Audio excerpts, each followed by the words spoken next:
Welcome to your Houston Rewind for September 11th through September 15th. I'm KHOU 11 digital anchor Brandy Smith. We know catching up on the news can be a little overwhelming in a city like Houston where it never seems to stop. So every weekend we take this opportunity to fill you in on some of the stories you may have missed. Let's rewind. Monday, the city council in Coffee City, Texas, voted unanimously to fire its police chief and deactivate the entire police department until a new chief can be hired. The vote was a response to a KHOU 11 investigative series that uncovered questionable practices in the department. Jeremy Rogalski got an exclusive update. The Coffee City Council took less than 15 minutes to reach its decision.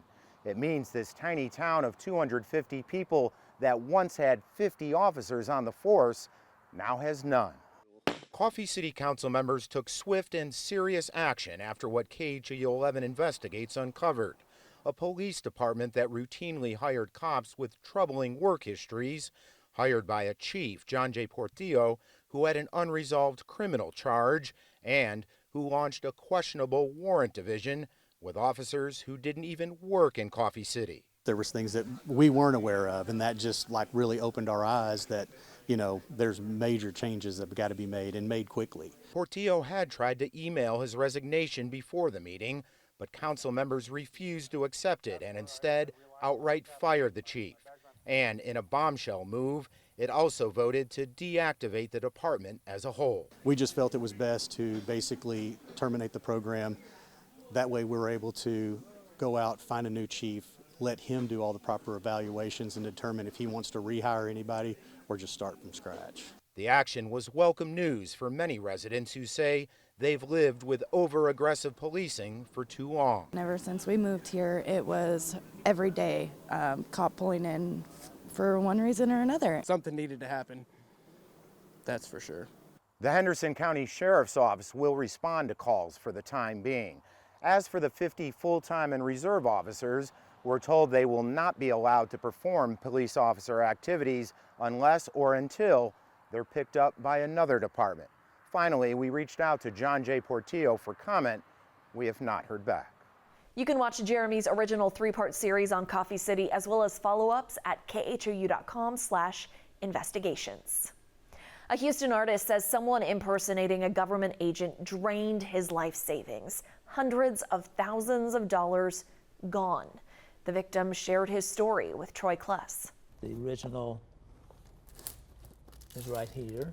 In Studio 227, Richard Hall's work is on display. Been an artist in a studio for the last 6 or 7 years, but I've done art all my life. He got a call from a man posing as an officer from the Federal Trade Commission. It was so slick and so engaging that I wrapped right into it. Hall says the man claimed he was investigating hackers targeting his bank accounts. He groomed me for several weeks and had me moving some monies around from one account to the other using cashier's checks. A life of work undone in just a few moments. I was doing a wire transfer at one of the banks and it was halted. They told me that as far as they know, that money's gone. Hall says the scammer took $238,000. He contacted the Houston Police Department and the FBI. The federal agency says these scams are on the rise. More than 88,000 complaints were filed in 2022, with a total loss of $3.1 billion.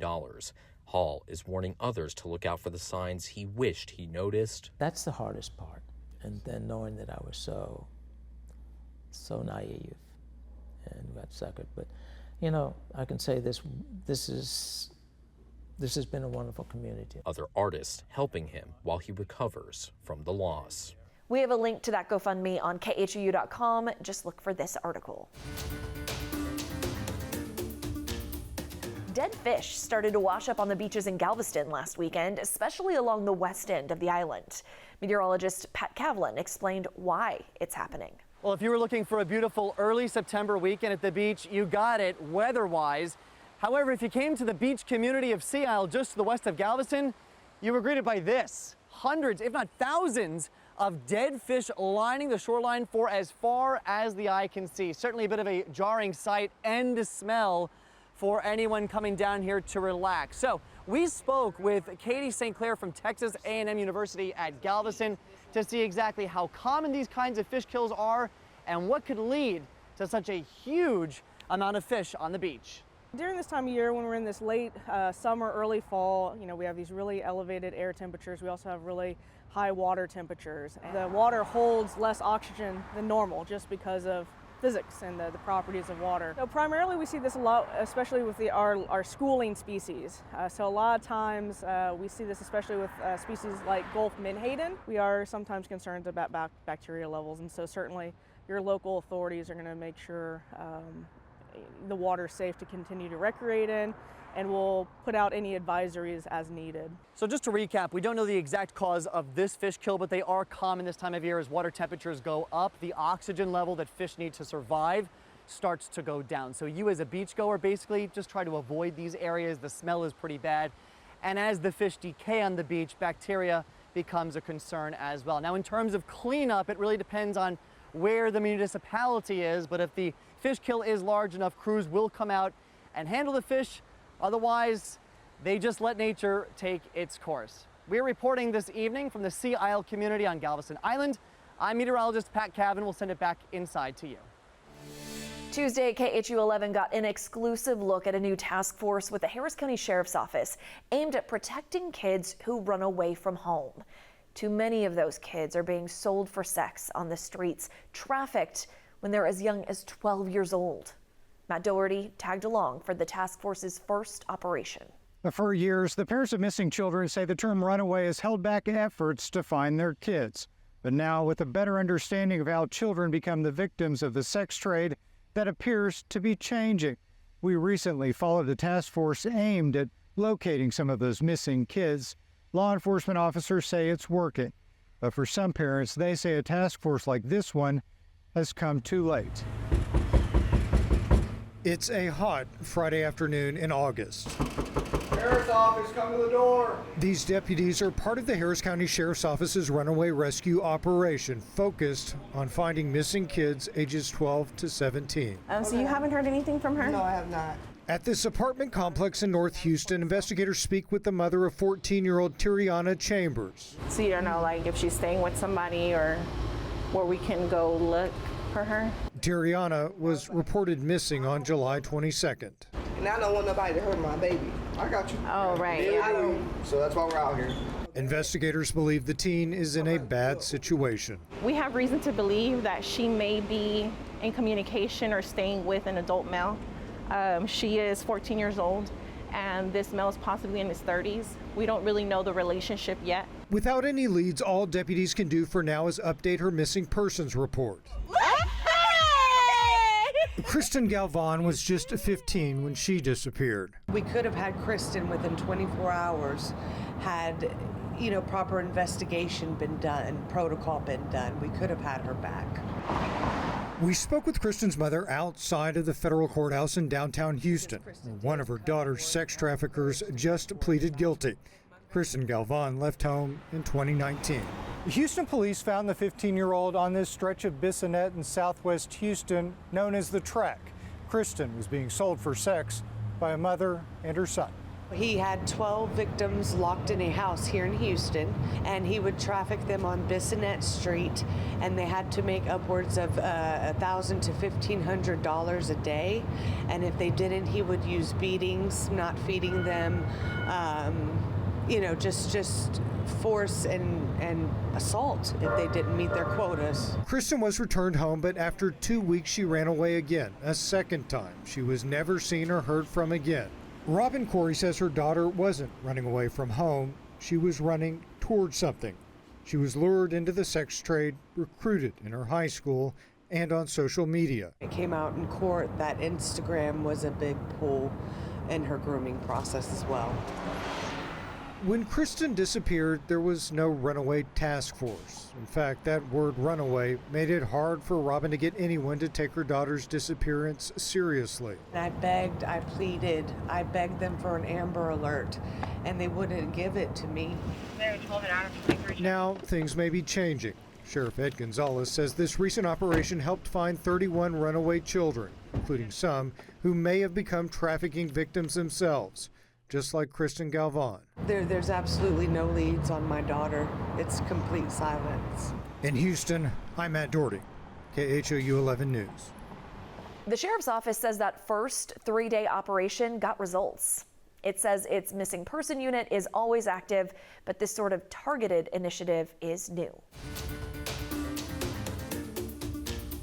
People out in Fulshear reached out to KHOU 11 fed up with low water pressure there. They blame it on exploding development, putting too much strain on the system, and they launched a petition to stop new construction until the problem is fixed. Anna Yeli Ruiz got a response from the city.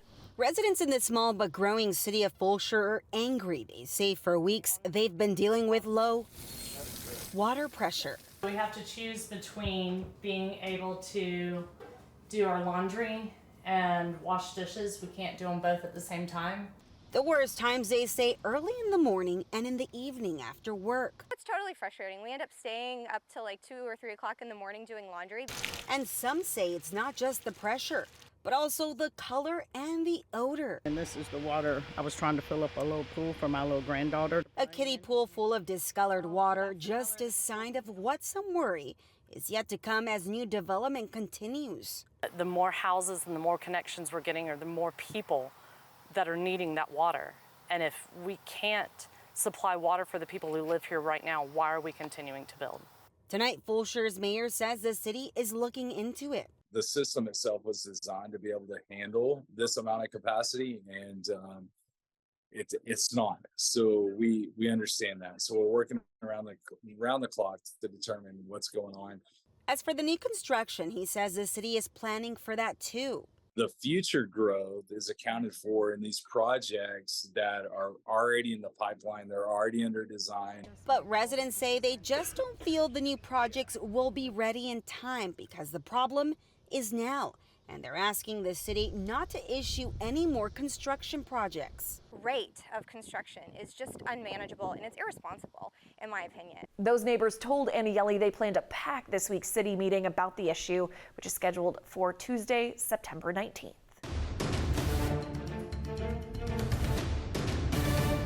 In less than 2 months, Houston will elect a new mayor, and the top candidates are hitting the airwaves with brand new TV ads, hoping to earn your vote. Marcelino Benito dug into this new phase of the race. The polling shows this is clearly a two-person race. Check this out. State Senator John Whitmire is at 34%. Congresswoman Sheila Jackson Lee is at 32%. And if these numbers hold, that means the race would go to a runoff. And that's where things really get interesting. In a runoff, this poll from the Hobby School at UH shows Whitmire topping Jackson Lee by a big margin, 51% to 33%. And it's numbers like that likely leading to attack ads like this.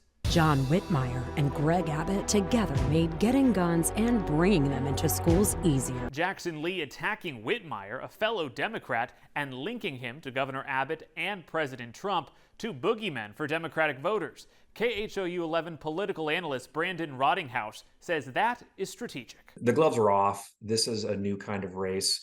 Up to now, it's been having forums and people are pretty friendly with each other. But I think that both parties recognize that they've got to really throw some punches here. Senator Whitmire also out with an ad of his own. Take a look. I know how to solve problems. The approach, much different. So far, Whitmire focusing on introducing himself to voters, positive ads, no real attacks yet. The campaign, though, telling me tonight in part, quote, John Whitmire has been endorsed by leading Democrats. He has always been a proud Democrat, and his record on reproductive health care for women and support for our Black, Latino, Asian, and LGBTQ+ communities is impeccable. Again, based on the polling, Jackson Lee is the one with a lot of ground to make up here. She's got to rally her supporters if she wants to have a shot in a possible runoff. Early voting is set to begin in just 41 days on October 23rd. Wednesday marked 15 years since Hurricane Ike roared into the Houston area, killing more than 100 people throughout the U.S. and causing billions of dollars in damage. Meteorologist Pat Kavlin showed us what's changed since that powerful storm. This week marks the peak of the Atlantic hurricane season, and here in Galveston, they are no stranger to the immense destruction that storm surge can bring as these hurricanes move onshore. In fact, here at Tequila's restaurant, they've got plaques that indicate every level of storm surge, going all the way back to the infamous 1900 hurricane that wiped the city off the map. But as you can see, at the top of the list is Hurricane Ike, which made landfall here 15 years ago today. You know, Ike was a different storm for us. Basically, the city at that time, even the way they looked at hurricanes was different. Ike changed the whole way we look at hurricanes. We started getting reports about the incredible storm surge that this storm was pushing, and that changed everything for how the city was going to react. And it's actually changed how we look at how we do our evacuations now as well. And one of the things we've done post-Ike is we have totally fortified most of our infrastructure here on the island. Our water pump stations and our sewer plants, which were completely lost during Hurricane Ike, have now been fortified to Category 5 status. As we mentioned, it was the storm surge that came from the back part of the island that really flooded the island, and that's where this whole concept of the Ike Dike came into play. And so the Ike Dike is a very important project that's being pushed forward by the Army Corps of Engineers, and we're really looking forward to that here at the city. So it's important to realize that Ike was the last significant hurricane to impact southeast Texas in terms of wind damage and storm surge. So regardless of what the city does to keep you safe, it's still on you to heed the evacuation orders, have a place to go, and have a plan in place to keep you and your family safe. We're reporting tonight from Galveston on the 15th anniversary of Hurricane Ike. I'm meteorologist Pat Cavan. We'll send it back inside to you. When you think of apartment complex amenities, what comes to mind? A pool? Maybe a gym? Well, thanks to state tax incentives, some affordable housing complexes are now building preschools for qualifying residents to use for free. Janelle Bluda toured some classes. This is the capital S, it's the big S. Tracing an S in the sand, these 3-year-olds. Letter S, say letter S. Are already learning to write their letters. The demand out there for early childhood is growing. The Fueling Brains Academy near Missouri City is a first for Fort Bend ISD in many ways. It's their first preschool for 3-year-olds and their first partnership with an apartment complex. It's an amazing location because we are in the heart of the community. Edison Lofts offers residents affordable housing for those who qualify, and as a side perk, preschool. I thought, I'm going to give this a try because it just, again, made sense. Developer Donna Rickenbacker says it makes sense for every party involved. A lot of these neighborhoods don't have quality pre-K programs at all. Parents say the convenience can't be beat. Because living on the property, it's very easy to just walk them in, come and pick them up, and it just makes the day so much easier. You had a good day? It's a model that's been so successful, Rickenbacker says. They've built a second property with a preschool and soon a third. The waiting list here is 2 years. Regency Lofts off 288 opened earlier this year. And they simply walk downstairs, they walk outside, they bring their child, and their child is here. So this is our pre-K4 classroom. Its on-site preschool is run by the William A. Lawson Institute, along with other organizations. It opened in July. If you don't provide that kind of education and intellectual growth for a child at 1, 2, 3, 4 years old, you really stunt their ability in elementary and middle school. And these groups aren't the only ones embracing this concept. It's not a daycare. You're not sending your child to daycare. You're sending them to school at 3 years old. New Hope Housing is a nonprofit that focuses on housing those with very limited income. Weeks ago, classes started at their new Bezos Academy, a tuition-free preschool at their property on Reed Road. Provide a really great foundation for our residents to have pretty much all of their needs served within where they are at that one campus. New Hope Housing is also in the middle of buying 2 other properties. It hopes to have Bezos Academies at those as well. Certain diseases show up differently or more often in people with darker skin. Now, for the first time, there's a clinic in Houston prioritizing these communities. Devon Roming went to the Skin of Color Clinic at Baylor College of Medicine.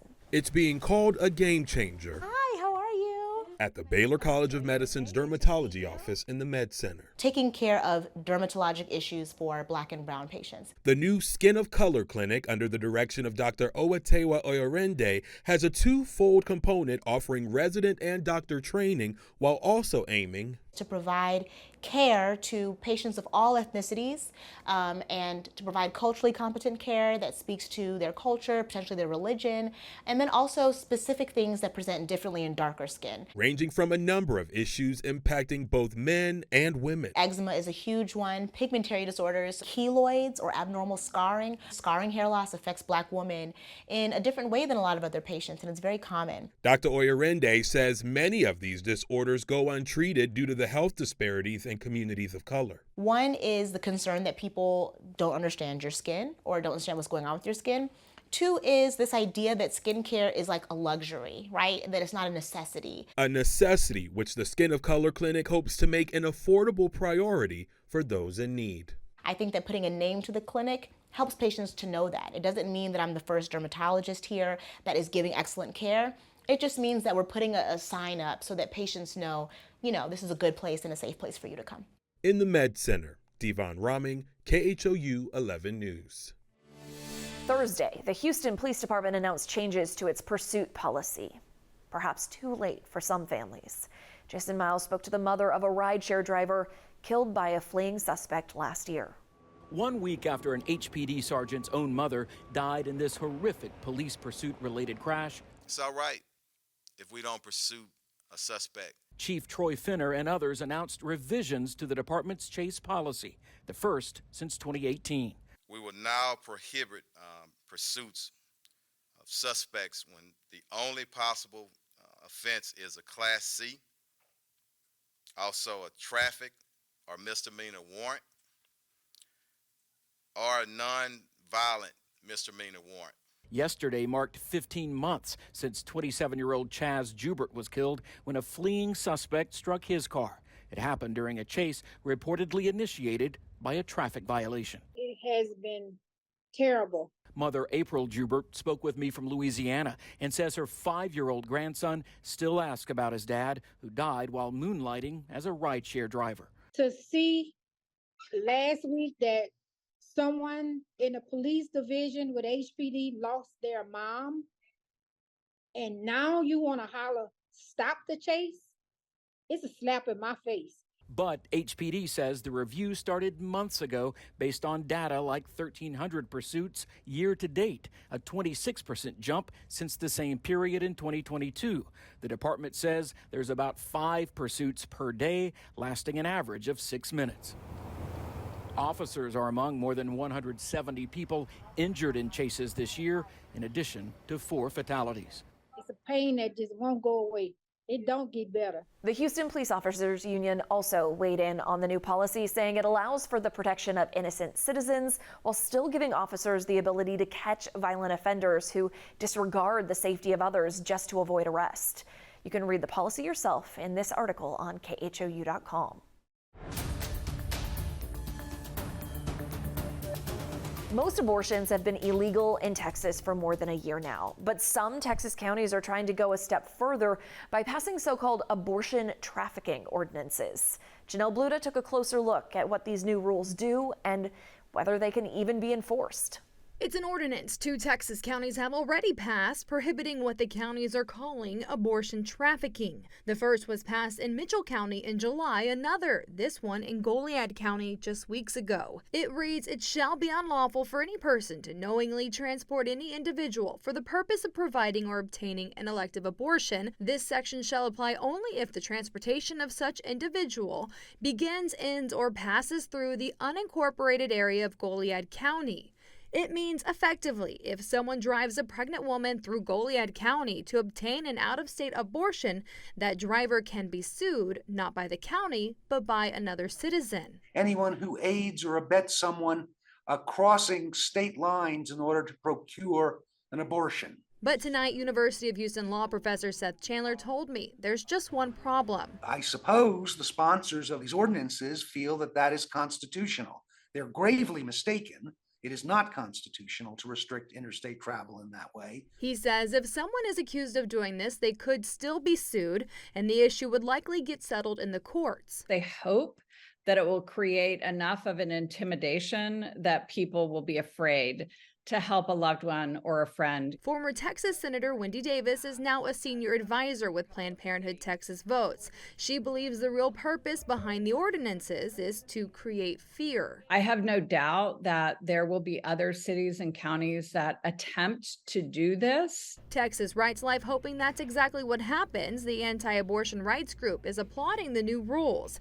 It says abortion rights advocates have gotten more creative in circumventing abortion laws. It hopes cities and counties match that level of creativity in working to prevent abortion access. In Houston, Janelle Blue, KHOU 11 News.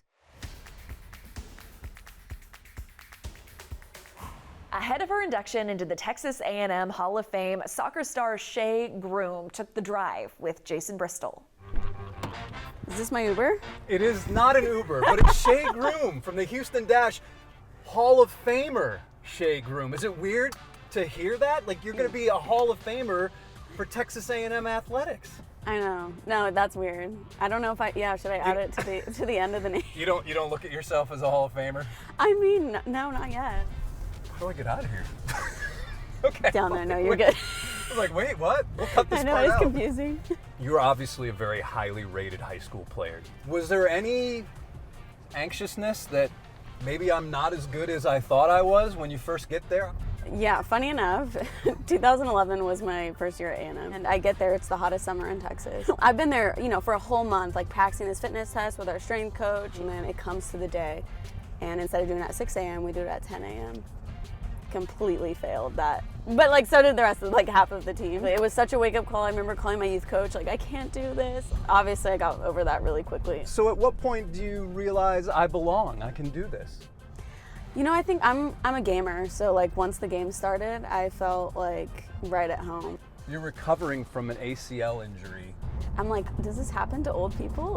Not that I'm old, now, but let's yeah. As old as 30? I think I'll come back good from it. It's just about, I've been saying brick by brick, so laying those bricks every single day and, getting to the end of it.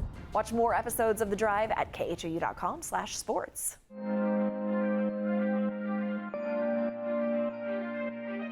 In a city where it's really not all that uncommon to see stars of the celebrity variety, spotting the celestial kind can be a bit more of a challenge. To get a clear view, you have to drive away from the lights of downtown into the darkness of rural Fort Bend County. Further out, the more you'll see. Far out and far out is how you might describe the George Observatory, a satellite location of the Houston Museum of Natural Science. With our location in a state park, we are insulated a little bit from that light pollution, so we do get a chance to see things that you normally would never be able to see in the city. Tucked inside Brazos Bend State Park, the observatory offers visitors a rare chance to look through a 36-inch research-grade telescope. Where are you going to go to look through a scope where you can physically look through the scope and see what's up in the sky and see something where you're looking back in time? Though it is the largest telescope on the observation deck, it's not the only one. The Museum of Natural Science has 2 others, and volunteers bring their own. When you're here on a Saturday night, what you can expect is time on the deck exploring whatever image our volunteers have trained their equipment on. They can help you look deep into space. Oh, it's awe-inspiring. To see the moon, nebulas, galaxies. Depends on the age of the people. I mean, the little kids, it's just, wow, it's just something unique for them. Older people, it's a once-in-a-lifetime experience. It's why we do what we do. We love that aha moment. More than just a collection of telescopes, the observatory is a gateway to understanding the vast mysteries that dot the night sky, which you can learn more about in the exhibit area. Make it a day. Come out to Brazos Bend State Park, come to us at night, look at the stars. We've made it easier than ever to explore the Houston area's hidden gems. All you have to do is text the word GEMS to 713-526-1111, and we'll send you back a link to an interactive map and articles with more details about each gem. Friday, Texas Senator John Cornyn hosted a roundtable discussion with local leaders about the fentanyl crisis. Michelle Choi was there as the senator announced new legislation aimed at preventing deadly overdoses. Yeah, today's discussion lasted about an hour. The goal to educate and raise awareness about the ongoing crisis. Attended by top medical professionals. It's about 50 times as strong as heroin. Law enforcement and Senator John Cornyn all listened. This is an epidemic. As families impacted by the fentanyl crisis share their stories. This is my beautiful daughter. This is Catherine. Nancy Fowler lost her daughter 9 months ago to fentanyl poisoning. Vivacious, smiling. But on the other hand, she struggled. Nancy says her daughter, who wanted to be a doctor, was fighting depression and ordered pills off Snapchat, not knowing it was laced with a deadly drug. She was just 18 years old. Experts say fentanyl deaths among the youth are skyrocketing. According to the Drug Enforcement Agency, here in Houston, more than 7 million fatal doses of fentanyl were seized last year, an amount enough to kill the entire population of Houston 3 times over. A highly addictive and powerful synthetic opioid, usually laced with other drugs, doctors say most people unintentionally overdose because they have no idea they're taking it. To make matters worse, right now, we have no easy way of detecting fentanyl if it's been added to an illicit drug, but the ability to test and to rapidly have that answer could be a game changer and life-saving. Which is why back in July, Senator Cornyn helped introduce the Fentanyl Safe Testing and Overdose Prevention Act, which helps prevent deaths from fentanyl poisoning by increasing access to fentanyl test strips. And just this week, he introduced another piece of legislation, the HEAL Act, which he says will help first responders save more lives by expanding access to new life-saving overdose reversal medicines. All necessary measures, he says, in the fight against fentanyl. Unless we figure a way to stop this or to slow it down, it's going to get nothing but worse. Michelle Choi, KHOU 11 News. It's Hurricane Preparedness Month, and while everything is clear in the Gulf right now, we know it's only a matter of time until a storm heads our way. When that happens, you might be directed to evacuate. Jennifer Reyna mapped out the routes you need to know about. Hurricanes are a major threat to our area, which means that up-to-date evacuation information is critical in case a major storm requires people to leave the coast. It is important to know your evacuation zip zone and the available evacuation routes near you ahead of the storm so that you can pre-plan things with your family. Officials have purposely staggered the evacuations to help prevent highway congestion and allow for the quickest movement of people out of the danger zone. In the event that voluntary or mandatory evacuations are required, people closest to the coast would need to leave first and head north for the most part, as you can see on this map. Anyone living outside of the zip zones are asked to shelter in place with their emergency supply kit. Residents will want to stay informed approaching a major storm, as multiple agencies across our region will pass along critical information. For example, if highway lanes are ever converted into contraflow lanes. Senior citizens or people with disabilities should call 211 in preparation for a hurricane. They can also register with the STEER program, which is a free registry that provides local emergency planners and emergency responders. It's only a matter of time before Houston faces a storm, so have your plan ready. At KHOU.com/hurricane, we're keeping tabs on the tropics. You can see what's brewing and find more information about how to prepare for hurricane season.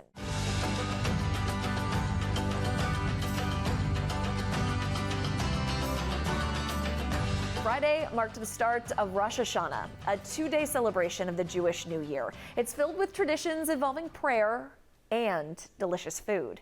Stephanie Simmons toured a local bakery ahead of the holiday. The Jewish New Year is upon us, and what better way to celebrate than with food, of course. That's why we are here at Dessert Gallery Bakery and Cafe, and we are here with the owner, Sarah, and I understand there's some special meaning behind some of these ingredients. Yes, we have quite a menu for the Jewish New Year. Our popular ones have apples or apples and honey.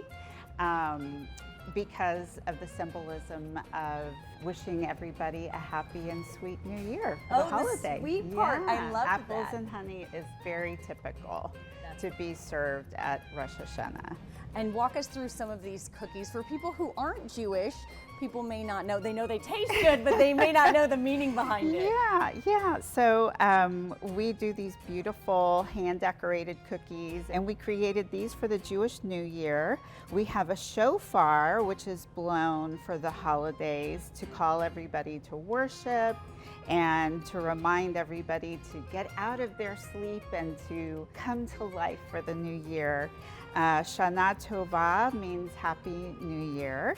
And of course, apples and honey, as I mentioned, and pomegranates also have special meaning for the new year. They're filled with seeds and new life, and all the seeds also represent the 613 commandments in the Torah. People have such emotional responses to our desserts, and I love that. It's an experience. Yeah, they feel very connected when they see something that their grandma used to make, or their mom used to make, or it was their favorite from something, or it represents a happy occasion. So I love that. Rich ingredients and a rich history behind this place. Sarah, thank you so much. And how do I say this? I'm not Jewish, but you just taught me. Shana Tova? Lashana Tova. Lashana Tova! Hope that helped you catch up on the past week and you're ready for the next one. Remember, you can tune into KHOU 11 on air, online via KHOU.com and YouTube, as well as by using our free KHOU 11 Plus app on Roku, Fire TV, and Apple TV. Have a great week.